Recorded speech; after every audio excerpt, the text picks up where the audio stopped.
আজ ভিডিওর শুরুতেই সকলকে জানাই গুড মর্নিং। কেমন আছেন সবাই? আশা করি সকলে খুব ভালো আছেন, সুস্থ আছেন। দেবীপক্ষের সূচনা তো হয়েই গেছে। আজ চতুর্থী, আজ সোমবার, আর সেই সঙ্গে আমি বর্ষা আছি আপনাদের সাথে। আজকে যে নতুন রেসিপিটি আপনাদের করে দেখাবো সেটা হচ্ছে ছাতুর তরকারি।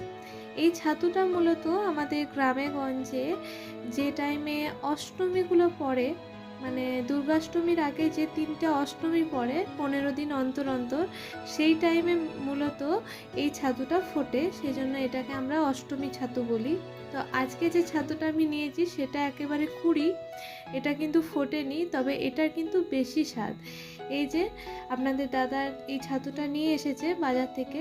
যদিও গ্রামে গঞ্জে যখন আমরা থাকি তখন কিন্তু এটা কিনে খেতে হয় না, অথচ আমাদের শহর অঞ্চলে এই জিনিসগুলো ভালো রকম পাওয়াও যায় না, আর প্রচুর দাম দিয়ে কিনতে হয়। তবু বছরের স্বাদ খেতে তো ইচ্ছে হয়, সেই জন্য আজকে এই রেসিপিটা করে আপনাদেরকে দেখাচ্ছি। তো আপনারাও বাড়িতে চাইলে কিন্তু এভাবে ট্রাই করে দেখতে পারেন। আশা করি আজকের রেসিপি আপনাদের খুব ভালো লাগবে। তো ছাতুগুলো এরকম লম্বা লম্বা করে কেটে নিয়েছি, আর সেই সঙ্গে এই তরকারিতে দেবার জন্য কিছু আলুও লম্বা লম্বা করে কেটে নেব। তো প্রথমেই না ছাতুগুলোকে আমি বেশ কিছুক্ষণ এই গোটা অবস্থাতেই রেখে জলে ভিজিয়ে রেখেছিলাম। তারপর জল থেকে বারবার 2-3 বার ভালো করে ধুয়ে তারপর এগুলোকে টুকরো করে কেটে নিয়েছি। কাটার পর কিন্তু আর ধোবো না। এই যে আলুগুলোও তাই খোসা ছাড়িয়ে ভালো করে ধুয়ে নিয়েছি। এবার এগুলোকে এরকম লম্বা লম্বা টুকরো করে কেটে নেব। আলুগুলো আপনারা এখানে ভাপিয়েও রান্নায় দিতে পারেন, কিন্তু আজ আমি রান্নাটা পুরো তেলে কষিয়ে করব, সেই জন্য আলুগুলো আর আলাদা করে সেদ্ধ করে নিচ্ছি না। আর পুরো রান্নাটাই কিন্তু সর্ষের তেলে হবে। তো চলুন এবার মূল রান্নায় চলে যাই। একটা ফ্রাইং প্যানের মধ্যে বেশ কিছুটা পরিমাণ সর্ষের তেল আমি দিয়ে দিয়েছি। এবার এর মধ্যে দিচ্ছি পরিমাণ মতন লবণ। হ্যাঁ, আমি প্রথমেই লবণটা দিয়ে দিচ্ছি, তার কারণ আছে। প্রথমে আমি পেঁয়াজ আর আলুটাকে ভালোভাবে তেলের মধ্যে ভেজে নেব, তাই আলুগুলোর ভেতরে যাতে নুনটা সহজেই চলে যায় সেই জন্য আমি আগেই নুনটা দিয়ে দিচ্ছি। তো এবার আমি এর মধ্যে বেশ কিছুটা পরিমাণ পেঁয়াজ কুচি ওরকম লম্বা করে কেটে নিয়েছি। এবার এটাকে ভালো করে তেলের মধ্যে নিয়ে ভেজে নেব।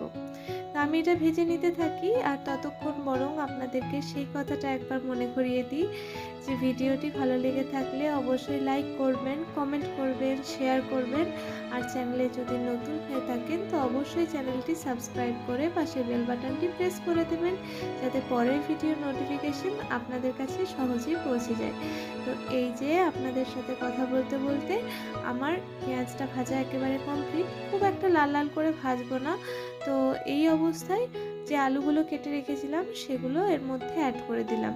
এবার আলুগুলো দিয়ে ভালোভাবে নেড়ে চেড়ে ঢাকা দিয়ে একটু মিডিয়াম টু লো ফ্লেমে রেখে আলুগুলো যতক্ষণ না একটু সেদ্ধ হয়ে আসছে সেই পর্যন্ত ভালোভাবে ভেজে নেব।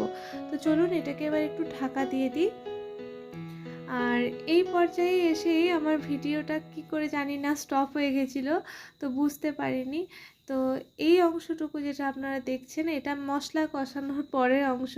তো আলুগুলো ভেজে নিয়ে আমি তার মধ্যে একটা বাটা মশলার পেস্ট দিয়েছিলাম, সেটা হচ্ছে আদা রসুন বাটা, আর সেই সঙ্গে একটু হলুদ গুঁড়ো, জিরে গুঁড়ো আর ধনে গুঁড়ো এর মধ্যে অ্যাড করেছি।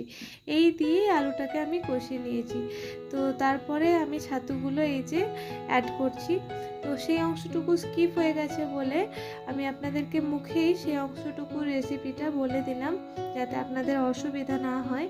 তো এই যে ছাতুটা দেওয়ার পরেই দেখবেন যে সেখান থেকে প্রচুর জল বেরোবে, কারণ নুনটা তো আগের থেকে দেওয়া আছে, তো ছাতুটার ভেতর থেকে প্রচুর জল বেরোবে। জলটা যখন পুরো শুকনো শুকনো হয়ে আসবে তখন আমি এর মধ্যে পরিমাণ মতন জল অ্যাড করেছি। আর জলটা দিয়ে কিন্তু খুব বেশিক্ষণ আর ফোটানোর দরকার নেই, কারণ রান্নাটা তো প্রায় হয়ে গেছে। 2-5 মিনিট মতন ফুটিয়ে তারপরে চলুন এটাকে নামিয়ে ফেলি, আর এর ফাইনাল লুকটা আপনাদের সাথে শেয়ার করি। তো আজকের রেসিপি আপনাদের কেমন লাগলো জানাতে কিন্তু ভুলবেন না। আর এতক্ষণ থেকে ধৈর্য নিয়ে যারা আমার ভিডিওটি দেখছিলেন তাদের সকলকে অসংখ্য ধন্যবাদ জানাই। বাড়িতে সকলে অবশ্যই রেসিপিটি ট্রাই করুন, কমেন্টে জানান যে কেমন লাগলো আজকের রেসিপি। আর সেই সঙ্গে চ্যানেলে নতুন হয়ে থাকলে অবশ্যই চ্যানেলটি সাবস্ক্রাইব করে দিন।